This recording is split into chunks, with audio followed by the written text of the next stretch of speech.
தன்னோட மகனுக்கு ஊரு உலகம் தெரிஞ்சவங்க தெரியாதவங்க சொந்தம் பந்தோன்னு எல்லாத்துக்கிட்டையும் பொண்ணு தேடி அலைய வேண்டியது. வசதி இருந்தாலும் சரி வசதி இல்லாட்டியும் சரி நகை போட்டாலும் சரி நகை போடாட்டியும் சரி ஒரு பொண்ணு மட்டும் கிடைச்சா போதும், பொண்ணு மாதிரி பாத்துக்குவோம் தங்கமா தாங்குவோம் அப்படின்னு தேடி தேடி ஓடி ஓடி பொண்ணு தேடி அலைய வேண்டியது. ஒரு பொண்ணு கிடைச்சு கல்யாணம் பண்ணிட்டா போதும், என்னென்ன கொடுமைகள் பண்ணணுமோ எல்லா கொடுமைகளும் பண்ணி சாவடிக்க வேண்டியது. அந்த பொண்ணோட மொபைல்ல எந்த நம்பரும் இருக்கக்கூடாது, தெரிஞ்சவங்க தெரியாதவங்க அப்பா அம்மா அண்ணன் தம்பின்னு யாரோட நம்பரும் இருக்கக்கூடாது. அந்த பொண்ணு யார்கிட்டயும் பேசிடக்கூடாது, யார் வீட்டுக்கும் போயிடக்கூடாது, நல்ல சாப்பாடு சாப்பிடக்கூடாது, நல்லா குளிச்சு ட்ரெஸ் பண்ணிடக்கூடாது. இதுல ஏதாவது பண்ணிட்டா போதும் நீ சாப்பாட்டை கண்டதே இல்லையா, நீயே இல்லாத இடத்துல இருந்து வந்தவ, உனக்கு எதுக்கு இந்த சொகுசு வாழ்க்கை அப்படின்னு எல்லாம் கேட்டு டார்ச்சர் பண்ண வேண்டியது. மாமியார் மாமனார் கணவர்னு எல்லாரோட பங்குக்கும் என்னென்ன பண்ண முடியுமோ எல்லா கொடுமைகளும் பண்ணி அந்த பொண்ணை அணுவா சித்திரவதை செஞ்சு வதச்சு சாவடிக்க வேண்டியது. மூணாவது மனுஷங்க யாராச்சும் ஏன் இந்த பொண்ணை கொடுமை பண்றீங்க, ஏன் இந்த பொண்ணுக்கு சாப்பாடு கொடுக்க மாட்டேங்கிறீங்க அப்படின்னு எல்லாம் கேட்டுட்டா போதும் அதுக்கு மாமியாரோட பதில் என்னவா இருக்கும், எங்களுக்கெல்லாம் வசதியான வாழ்க்கை சும்மா எல்லாம் கிடைக்கல, கஷ்டப்பட்டு தான் நாங்க வந்தோம், இன்னைக்கு வந்தவ மட்டும் சந்தோஷமா இருந்துடணுமா, இதுதான் மாமியாரோட பதிலா இருக்கும். அப்புறம் எதுக்கு தங்கமா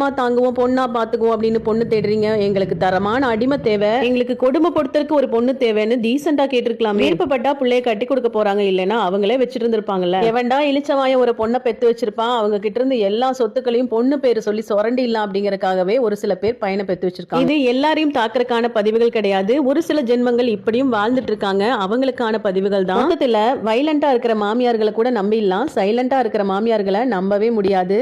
இது சில ஆட்களுக்கான பதிவு.